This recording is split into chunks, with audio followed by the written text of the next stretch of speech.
Hey J Bays, how you doing? Happy New Year. The year has started off literally insane. 2025 said you thought you was getting a break. Not this year, bitch. I have to be honest, this video is coming out late because I have tried to record this at least 4 times and I got so annoyed with it. The first 2 times something happened with my computer or my camera and like it didn't save, and then it saved and then it got corrupted when I tried to go back and edit it, and then LA was on fire and so I didn't have time to record because I thought we were gonna have to evacuate, and a lot of friends and family were affected by that. So welcome to 2025, and what a hot ass mess it has been. You know what? I have the whole year to rant about the state of the world and the shenanigans going on today. But today is going to be a little bit more of a wholesome video. Today I wanted to talk about all of the books that I read in 2024. And I wanted to make this because this is kind of a full circle moment for me, because one of my main goals last year in 2024 for like my New Year's resolution, I guess you can call it, was to get back into reading. I grew up homeschooled, so we read a lot. We grew up in the country. We didn't have television and all that stuff. So like books were really big in my family. Like my family, we used to read books together as a family when we were kids. All of us, my siblings and I, have very high reading levels. Like we were reading books way ahead of what our reading level should have been when we were like 4, 5, and 6. Reading has just always been a big part of my life. But then like I went to college and you get jobs and you just get busy, and some point you kind of just stop reading for fun. And so I wanted to challenge myself to get back into reading, because reading really has been a huge part of my life and I actually really enjoy it. I just realized that like I spend so much time mindlessly scrolling on the internet. Like I'm not even really looking at things. Like I'll open Instagram, I'll scroll, I'll close it, and then I'll immediately open it again. I'm like, I don't even know what I'm doing. Like we're not even actually looking at anything on these social media platforms. So I was like, I want to find something else to replace this mindless scrolling that I'm doing. And so let me challenge myself to get back into reading. My goal for the last year was to start out with a reasonable goal. So my goal last year was a book per month. So 12 books last year. I didn't quite make it. I could have, but there were a couple of books that I'm going to talk about that we read that took me longer to get through just because they either weren't that great or they were just really dense. So it took me longer than I expected to get through. So I ended up at like 10 and a half books for last year, which I'm still very proud of as somebody who went from not reading anything at all as far as like reading for pleasure goes, for like probably 10, 15 years, to jumping back into reading 10 and a half books in a year. I feel pretty good about myself. So it's my personal goal. I felt like I did a pretty damn good job and I had fun. So yeah.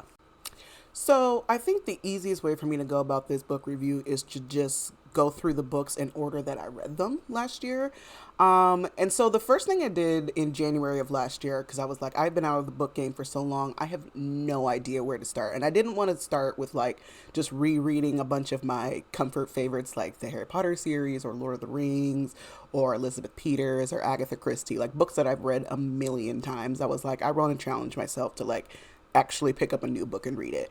And so I was like, where the hell do you start when you haven't been following like the literary scene in like a decade? So I was started looking at like the top book list, right? Like the top 10 books you need to read, or like best authors or the best books of the year, that kind of stuff. I also joined a couple of like book clubs. There's a Facebook group for Black women who read. That has been a huge instrumental part of getting back into my reading journey. It's such a great group, great place for recommendations, great place to go just to discuss books. I'll leave a link down in the description if you are a Black woman and would like to join it, because it is a very fun group. The other tool that I have been using that I actually learned about through that Black girl group is Storygraph. Those of you who are readers are probably familiar with Goodreads. Goodreads is owned by Amazon, and it basically is like a literary tracker, right? You can track the books that you read, you can leave your reviews, you can read other people's reviews, you can get recommendations, etc., etc. Storygraph is a similar app. It does the same kind of stuff. However, it is Black owned. And so I decided to start using Storygraph and I love it. It is fantastic. I highly suggest, if you have Goodreads or if you're somebody who's looking to get into reading or currently are reading, I highly recommend looking at this app. One, supports some Black women support a small business, stop giving money to Jeff Bezos. And honestly, the app is just better. Like, it's just better. The user interface is better. It has way more statistics and insight. One of the things I love about it is it has like a section where you can look at what triggers are in a book, and they're all user submitted. So like if a book deals with like heavy racism or deals with like unaliving, you can see what triggers are in there. You can kind of decide like, I'm not really in the headspace for this kind of book right now. I just think that the Storygraph app is fantastic. I will also leave a link down to that in my description. You should check it out for sure. Also add me if you want to be little reading buddies. So one book that kept coming up on every list I saw, it was on Book Talk, it was on everybody's best authors of the year, best book of the year, must reads, blah blah blah, was the book The Heaven and Earth Grocery Store. This was like on everybody's must read list. When I was looking, I'm like, where do I start? I just started looking at like, what are the popular books to read? What are people recommending you read? This book came up on everybody's list. It was like, bitch, if you don't read this book, you have not experienced life. And me being somebody who actually really loves like true crime and murder mystery, the summary on the book flap really drew me in. It really drew me in. I was like, okay, we find some bodies. We need to figure out where they're from.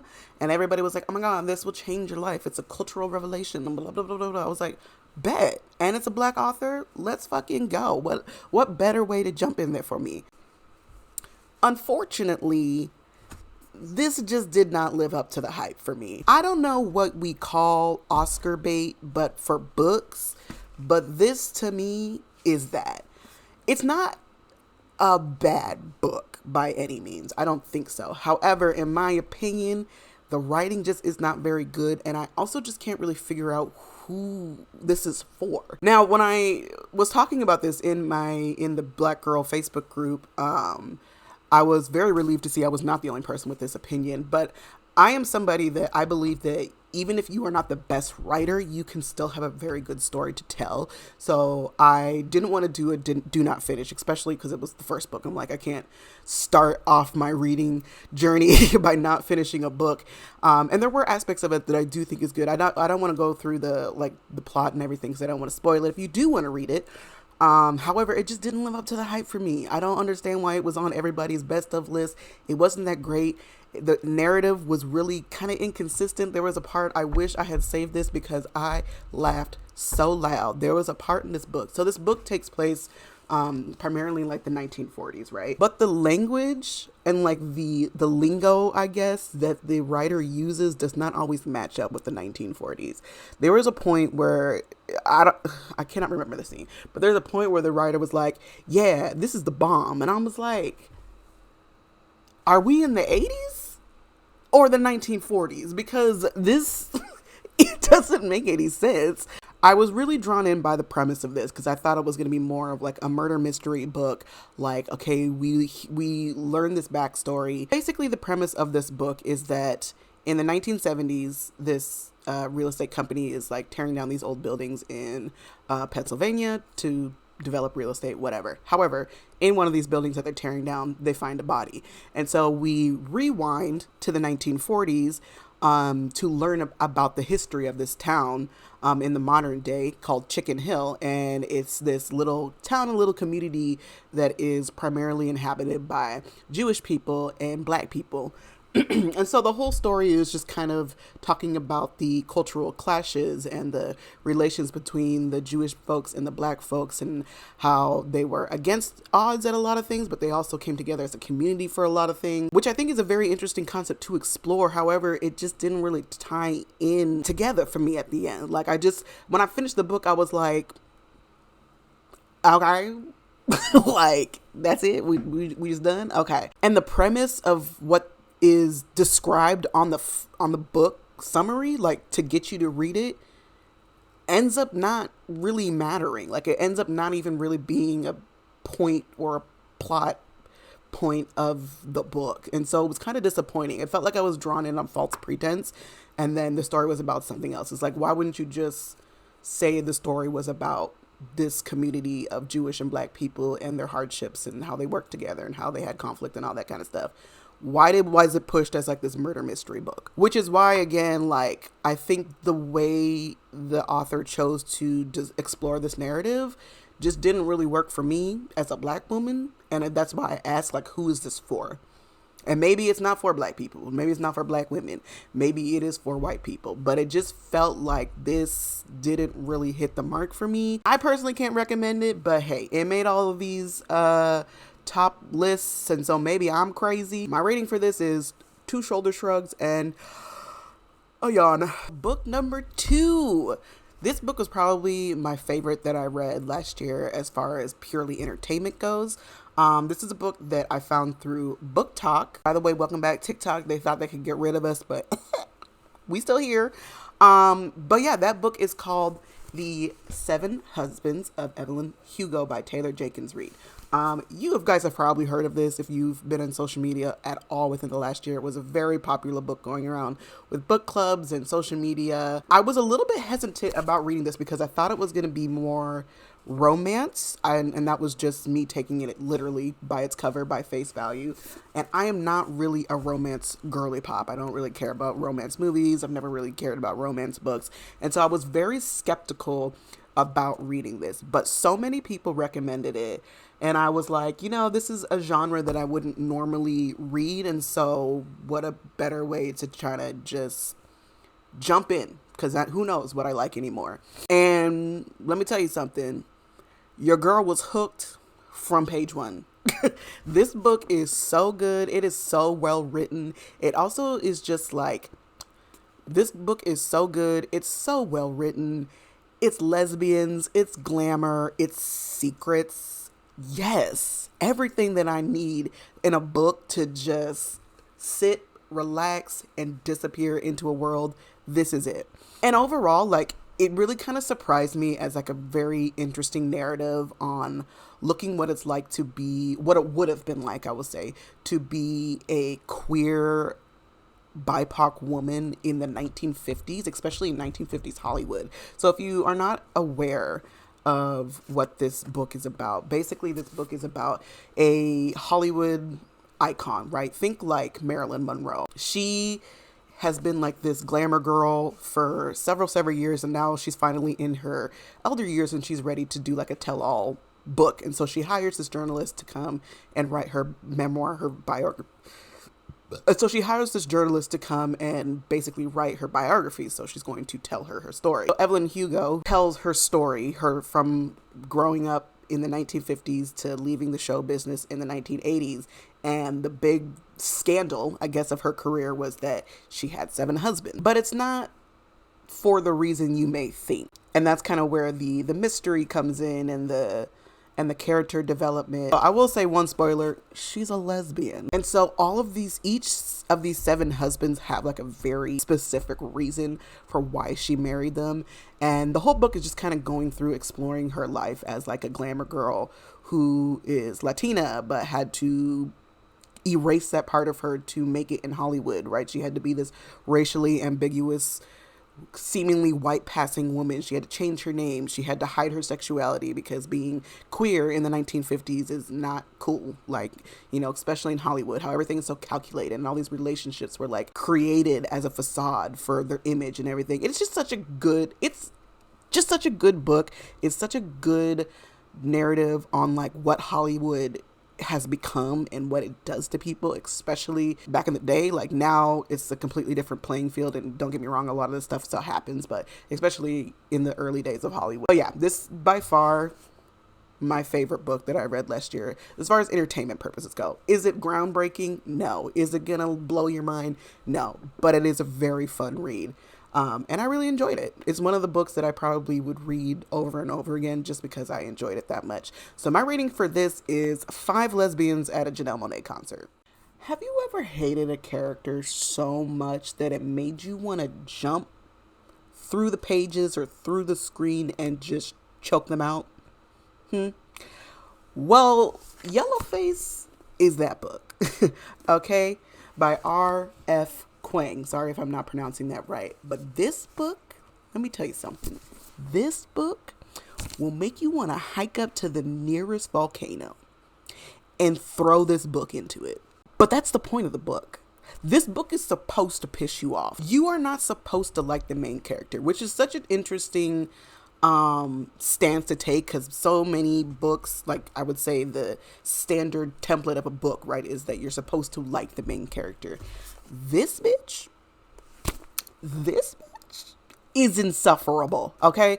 You can probably get an idea of what this is about just by the title, Yellowface. So basically, the summary of this book, just to give you a taste, and this is not a spoiler, it's literally in the summary that's on the book flap. This white woman named June is friends with a Asian woman named Athena. They are both twin rising stars, I guess you can say. They're both people who are super ambitious, they're writers, they want to become super successful. Well, for Athena, the Asian woman, that happens for her. After school, her career takes off as a writer. She's this hugely successful writer. She's getting book deals. She's doing world tours. Listen, the bitch is cunty, okay? Little old mediocre ass June isn't doing too hot in her career. And so she is super jealous of Athena. And one night they're getting together, they're having drinks, they're kikiing, they're having a good time. And Athena dies. Athena's the Asian woman, again, dies in a freak accident. She wasn't murdered or anything. It just was an accident. She happened. She dies. June, who is there during this accident when she dies, finds a manuscript of Athena's next book and decides, wow, well, don't I deserve to have a successful career? She can't make this book anymore, and so why shouldn't I? And so she steals the manuscript, passes it off as her own, and publishes it. Hence the title, Yellowface. So the entire book of Yellowface is written from this white woman's perspective. And the reason why I like this book so much, even though it pisses me off to no end, is because it is so fucking accurate to white women and what white women do, and the way that they rationalize their behaviors and their racism and their manipulation. It's this. So yeah, this entire book is a white woman being the ultimate Karen and then trying to rationalize to herself why she is not wrong, right? And along the way, like, several people have kind of like caught on to it and are like calling her out or challenging her, because also the content of the book that she stole was literally about Chinese laborers in World War II. And and her friend Athena was doing all this research on like how they were overlooked and what they actually contributed to the war and yada, yada, yada. So it was just kind of strange. Like, this white woman popped up out of nowhere and has all this invested interest in Chinese labor workers. Like, how did we get here? And so people are like kind of skeptical. Other people in the Asian community are like, this is weird, and like kind of start to call her out and stuff. And the way she like moves and she's like trying to like pass herself off as kind of like racially ambiguous. And it's just a lot of like really weird.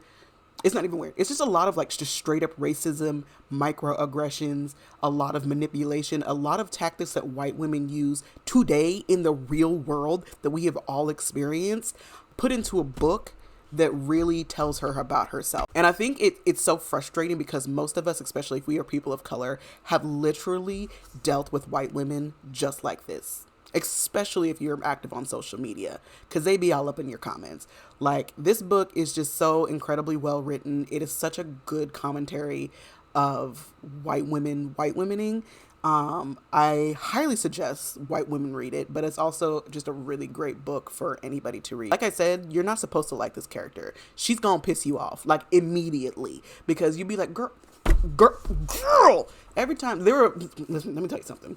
There were so many times that I just about threw this book out the window because she pissed me off so much. But again, she's supposed to. She's not supposed to be likable, because white women like this are not likable. They are insufferable, and they are actively setting us back decades. Okay, definitely one of my top 3 of the books that I've read last year. My rating for this is 5 Karens Getting Arrested. The next book on my list was a book that I found browsing the shelves of Barnes and Noble, and it's a book that the premise, once again, really drew me in, and I liked it much better than Heaven and the Earth Grocery Store, but it again just didn't really stick the landing for me. However, I did like it way more than Heaven and the Earth Grocery Store, and that book is Chain Gang All Stars. I'm so sorry, but I'm not even going to attempt to pronounce the author's name because I know I'm going to butcher it. But this is a good book. This is a good book with a few hiccups for me personally. But what drew me in about this book is kind of what I think a lot of people find interesting about The Handmaid's Tale, whereas we're not too far from this being a reality. Like, it's one of those things that it's like you're kind of staring imminent danger in the face, right? It's like, this isn't actually happening.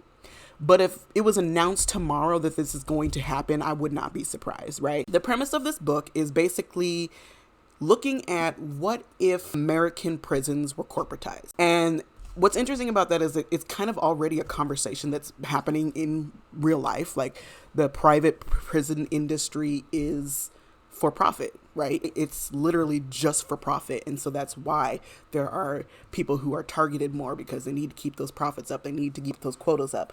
And so this book takes it a step further and basically explores of, okay, what if we corporatized the prison industry and turned the prison industrial system into a sport with death matches? So I'm sure you guys are familiar with gladiators, right? Which was a real thing that happened. Basically, they bring back gladiators, except they do it with prisoners. And the way it works is each corporation owns a chain gang, which is a group of prisoners that compete against other chain gangs, right? And so the way they pitch it to prisoners is like, well, it doesn't matter what crime you commit. If you join a chain gang and you compete in these death matches, if you complete a certain amount of death matches and survive, you are free. It doesn't matter what your sentence was. It doesn't matter what the crime was. If you can survive these death matches, all will be forgiven. Your record will be wiped clean. Everything will be forgiven. Doesn't matter. You could be in prison for life. You could be on the death penalty. Does not matter. If you survive death matches, it's like it never happened. The kicker is like, this is all public. It's all televised. Like, it's literally like a game show. It is like they have cameras following these contestants. They pitch it as something where it's like the prisoners have a choice, but do they really have a choice because they're in prison? And also it explores this very real idea of how Black and brown people are imprisoned and arrested at a much higher rate than white people are. And they are sentenced much heavier than white people are. And so is it really a coincidence that the vast majority of the people on these chain gangs are Black and brown people? And because each prison or chain gang is owned by a different corporation, there's all of these incentives, right? There's all these incentives to further push the boundary of what is already an insane thing, death matches. But now there's adding all these different layers to things to make it more higher stakes, right? To want to bring the viewers in, because if there's no viewers, then how are we making money? And we're a corporate entity that needs to make money. So everything's like televised. There's all these like behind the scenes. There is no privacy. People are watching prisoners murder each other on television at home. And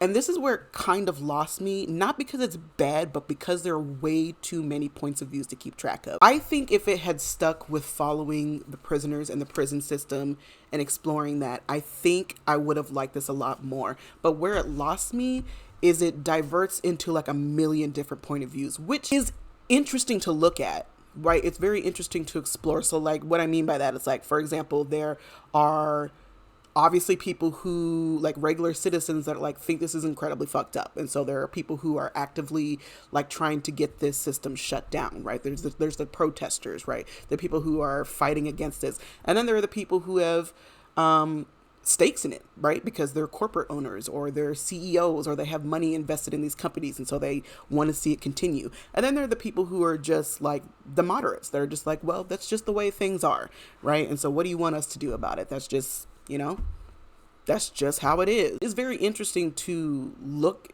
at, but it gets kind of confusing because by the time you get to like 2/3 through the book, you're having to remember what point of view is what point of view, because there's like 8 different points of views that we're covering at this point. I would say like for the first 2/3 of the book, I was in there. I was sucked in. I was, this is fucking great. This is such a great narrative. This is so crazy, because truly this isn't happening right now. I would not be surprised if tomorrow Trump announced that we are bringing gladiators to the prison industry system, and guess what? Black and brown people now had to fight each other for their freedom. Like, I just would not be surprised. How could you possibly be surprised? And I think that's why this concept for me was very interesting.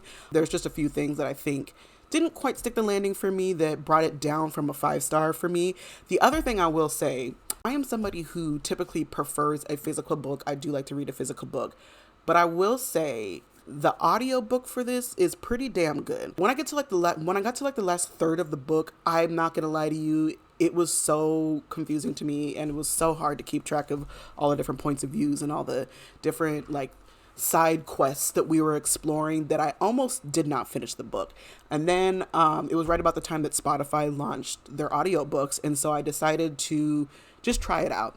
And I think the audiobook is the only reason that I finished it. So I listened to like the last third of this book through audiobook, and I think the audiobook is probably the way to go for this book. Even as somebody who personally, I don't typically like audiobooks, but the audiobook for this I think is probably the way to go. If you can follow a million different threads in your head, my neurospicy brain just could not get through it after a certain amount of time. But I really do think this is a great book that has a great concept to explore. And again, I think it's hit home for me because it's a very real possibility. For me, the rating I gave this was 3.5 seconds of waving at a stranger you thought you knew. You know? And I'm not going to explain that any further. Okay, so we're about halfway through my books now. And surprisingly, it took me this long to get back to my genre of choice, which is mystery, particularly murder mysteries. This was another book that I found just browsing through Barnes & Noble, and it caught my eye because it's written by a Black woman. So I was like, oh, Black women, murder mystery, girl, sign me up. And yes, that book is Where Sleeping Girls Lie. Again, I'm not going to try to butcher your name, ma'am. I'm so sorry. But yes, the book is called Where Sleeping Girls Lie. It is a Black woman author who wrote this. This book was pretty fun. It's not genre bending. It's not anything like mind blowing. It's a murder mystery book. It's fun. It's cute. I pretty much figured out the twist, I guess, very, very early on, but it didn't ruin reading the book for me. I think there's enough story building and character development and backstory in the book to where knowing the ending doesn't really ruin it. I'm not going to tell y'all the ending, but I was still able to finish the book like enthusiastically. Like I finished this book, I think in like a day and a half, 2 days, because I genuinely enjoyed the book. Usually, like if you know the story or you know what the end is going to be, it kind of sometimes takes the fun out of it. But for me, it didn't really matter. And so very quickly, I'll just go over the premise. The premise of this book is this girl, Sade, teenager. She's starting her, I think it's like her 3rd year. She's starting at like this very prestigious private boarding school, like where all the cunty girls go. She feels just kind of like out of place. It's like very weird, very awkward because she's not really that girly pop. But literally the first night at her new school, her new roommate goes missing. Not only does she go missing, but it also just kind of seems like everyone's like not super worried about it, and it's just kind of like, why is nobody concerned that a student is missing? Like, has just straight up disappeared. And so the whole book is her like finding about all these secrets about what's going on campus, and what is the school really up to, and who's in on it, and why is nobody really concerned, and what's really going on here. It's cute. You're a murder mystery girly, I think you'll enjoy it. Like I said, it's not groundbreaking. You're not going to be like, whoa, shit, I didn't see that coming. But it's a fun book. Yeah, my rating for Where Sleeping Girls Lie is 3 puffs on. Next up is a book that I don't know why I listened to you hoes and read this book. I mean, you guys did warn me it was going to be sad, but my God, go ahead and schedule an extra session with your therapist before you read this book, because this book will fuck you up. The book is called Monday It's Not Coming. This is a book by Tiffany D. Jackson, and it is by far the most depressing, sad book that I have ever read or heard about in my life. However, that being said, I also think it is one of the best books that I've ever read in my life. It's one of the most well-written books, and it is such an important topic and conversation that needs to be had that is not being had about the epidemic of missing Black girls in America. Because I hate myself, I saw this book that was being brought up on a lot of people's like list of like most depressing books and most sad books, or books that's like has stuck with you the longest, and over and over and over this book kept coming up. I went into it having no idea what it was about. This premise of this book, and again, this is not a spoiler, about this little black girl named Monday. She and her best friend are literally just two black girls. They're this little black girls, not quite teenagers. They're like middle school age. They're just two little black girls enjoying life. And then one day Monday goes missing, and her best friend Claudia seems to be the only person that cares. Nobody really seems to care. The school doesn't seem to care. Her own family seems to not really care. Claudia's family, who has known this girl her whole life, doesn't really seem to really be that concerned about it. Everyone just kind of seems to brush it off and move on like nothing has happened until Monday's body turns up. And again, this is not a spoiler. It's literally in the summary that's on the cover. Then all of a sudden people want to start asking questions. And I'm going to leave it there because I don't want to spoil anything. I think the reason why this sticks with so many people, myself included, is because much like Chain Gang All-Stars, this is something that not only could happen, but is happening. There is quite literally an epidemic happening where black girls are going missing and nobody seems to care. I think what's interesting about this book is it explores a lot of things of like, this could have been prevented if people actually gave a shit about black girls, right? If people had actually cared about her well-being and started asking questions and paid attention to her behaviors and asked how things were going at home and etc., this wouldn't have happened. And I think it's such a very interesting story because that is true in real life, especially as somebody who adopted. I think I resonated with this a lot, even though this has nothing to do with adoption. But adoption also has that parallel of like, people don't really give a shit, right? You enter the system, and so many people who are in the adoption and foster care system, we're just left to the wolves. People aren't asking questions. People aren't following up. People don't care about your safety. They don't care if you're being put into a safe home. Nobody is really asking questions. You're just not a priority for anybody. More sad about this is after reading this, I was reading up on the author, and this book is actually based on, it's not based, but it draws from two real life cases of missing black girls. I'm not going to tell you the stories because it does kind of give away part of the book. All of that to say, by far the most depressing and sad book, but also the most impactful book that I have ever read and probably will stick with me for the rest of my life. I do really, really think it's an important book for people to read, is because it takes a subject that nobody wants to talk about because we are so uncomfortable with confronting the real shit that is black girls and how nobody cares. Even Malcolm X said it, right? So while this is a very, very sad and depressing story, it's sad and depressing because it's real. Yeah, my overall rating for Monday Is Not Coming is 5 hours of crying in the fetal position. So after reading the most depressing book of all time, I needed something to kind of lift my spirits that I could just get lost into, didn't really have to think about. And so I asked my Instagram followers what books they recommended. And one of the books that caught my eye that was suggested is this book called The Book of Doors by Gareth Brown. Like I said in the beginning, I am somebody, I love a fantasy world. I love something with magic. I love mystery. I love fantasy. I love a sci-fi. And so this caught my eyes because I was like, Book of Doors. It's giving magic. And it was exactly the thing that I needed to follow up a very, very depressing and real book. I really enjoyed this book. I think this book is also a double whammy because it's literally about books. And so if you are a book lover and you're reading books, it's also just kind of fun to read about a world and where books are the most powerful thing. The story of this book is this girl named Cassie Andrews. She works at a bookstore, very regular, ordinary girl in her early 20s, just trying to survive, trying to make it. And one of her regular customers that comes in all the time randomly just dies in the bookstore. And she's, of course, distraught. She calls the police. It's like, I don't know what happened. They think he just dies of old age, right? However, she finds the book that he was reading says her name on it, says it's to her. She goes through this whole journey of figuring out that the book is called The Book of Doors, and it is a book that has the power to turn any door into basically a portal into anywhere. I could open my bedroom door behind me and walk into Paris. However, the plot thickens when she finds out that's not the only magical book that exists. And as you can imagine, books with powers that do things like teleport you anywhere in the world, there are going to be a lot of people that want those books, and some of them are not great people and will do anything to get those books. One side that are trying to protect the books and keep them out of the hands of crazy people, and then there are like the bad guys who will stop at nothing to collect the books because they believe if you have all of the books that possess these all different powers, you basically become the most powerful person on earth. The only downfall for me was literally like the last chapter.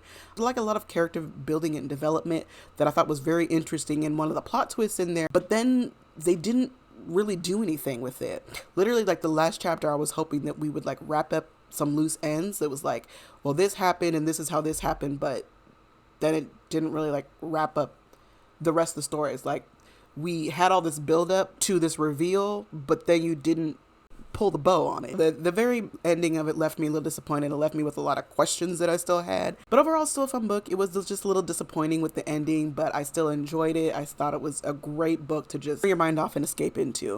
My rating for the Book of Doors is 4 mimosas. We are getting down to the final 2 books. Second to last book that I read last year was another book that came up a lot on the year and recommended book. And again, it was a genre that I wouldn't normally pick up and read. It's kind of more just like a drama, I guess you could call it. The reason it caught my eye is because the whole concept revolves around video games, and I am a gamer girly, somebody who enjoys games. I was like, oh, that's interesting, a book that's centered around gaming. Tomorrow and Tomorrow by Gabrielle Zevin. I'm not quite sure how she pronounces it. So the general concept of this book is basically it just follows 2 people from childhood through adulthood and their friendship dynamic. Like, there are 2 people who met as kids in an unfortunate situation in a hospital. One is kind of more upper class, well off. One is from a very poor family and it's a person of color. And so, of course, they come from 2 different backgrounds, but they create this bond as kids. And then as they get older, they reconnect and they decide to start a company together because they both, as kids, bonded over playing video games together in the hospital. Adults, they both want to create games. And so they go into business together and they create this huge video game company. They become super successful. And so the whole book is just kind of exploring their friendships and their ups and downs as friends throughout their lives. For me, I didn't really care. I'm gonna be straight up with y'all.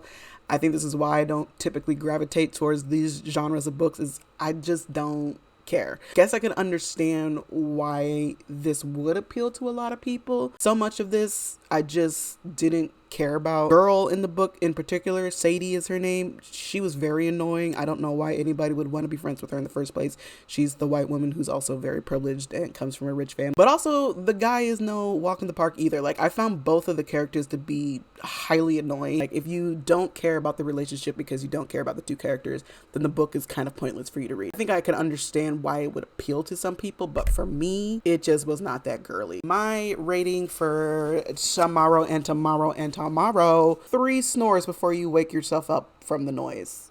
Which leads me to my final book of the year. Well, actually, the final book that I read in full of the year. I have other books that I haven't finished yet that I plan to finish. Final book of the year is another book that I was recommended by my Instagram follower. Like I said, I love a sci-fi world. I love a fantasy world. I love things that have created new mythology, new kind of creatures, new worlds that we're not used to seeing. The Book Eaters did just that for me. So yeah, even just based on the title, you can probably get a pretty decent idea of what the book is about. It takes place in the normal world, I guess you could say. The only difference is, along with humans, there are these other race of people that exist amongst us. You would probably never know the difference, and they are called Book Eaters. The Book Eaters have their own society, right? They live amongst us, but they have their own societal rules, they have their own culture, and what sets them apart from humans is that they eat books. What's interesting about it is when they consume the books, they also consume the knowledge that's within the books, right? So if they, for example,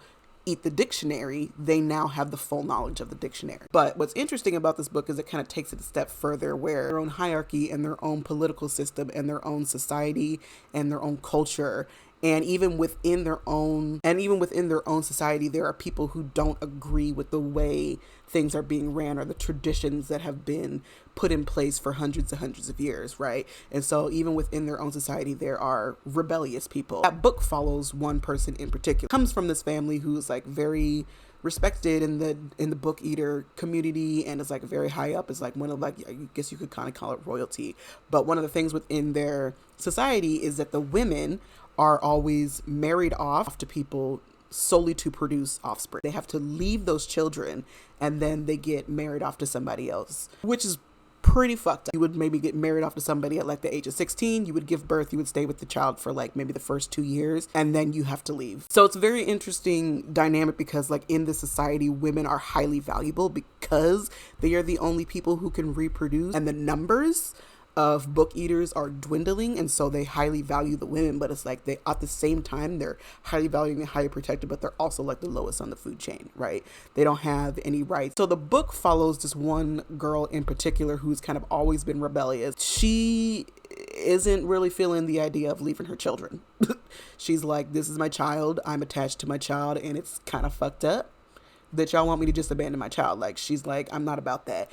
And so she kind of goes on the run. But this is why I love fantasy and sci-fi books, because it just creates a world and it really gives authors to like go crazy. And it just creates the most fun experiences to read about. If you like fantasy, it's a really fun book. It's also was just a concept that I personally had never really stumbled upon. I feel like if you read a lot of fantasy and a lot of sci-fi, you kind of see a lot of the same like themes and races pop up a lot. A perspective on it that I hadn't seen before, and I really enjoyed it. My rating for the book eaters is going to be 3.5 claps before you realize that you're the only one clapping. All right, and that is it. That is my 2024 roundup. I hope that you found some new titles to maybe put in your to be read list. Maybe you've read some of these and have your own opinions on it. Let me know down in the comments. Yeah, don't forget to hit like, subscribe, hit the bell if you want to be notified when I post. One of my goals this year is to like actually be consistent with posting on YouTube in particular. Drop your favorite reads of 2024 in the comments. I'm always looking for good recommendations. But yeah, Happy New Year. I know it's a shit show out there. 2025 came out with a bang. I will get back to my regularly scheduled cussing people out program in the next video. But until then, see you guys later. Bye.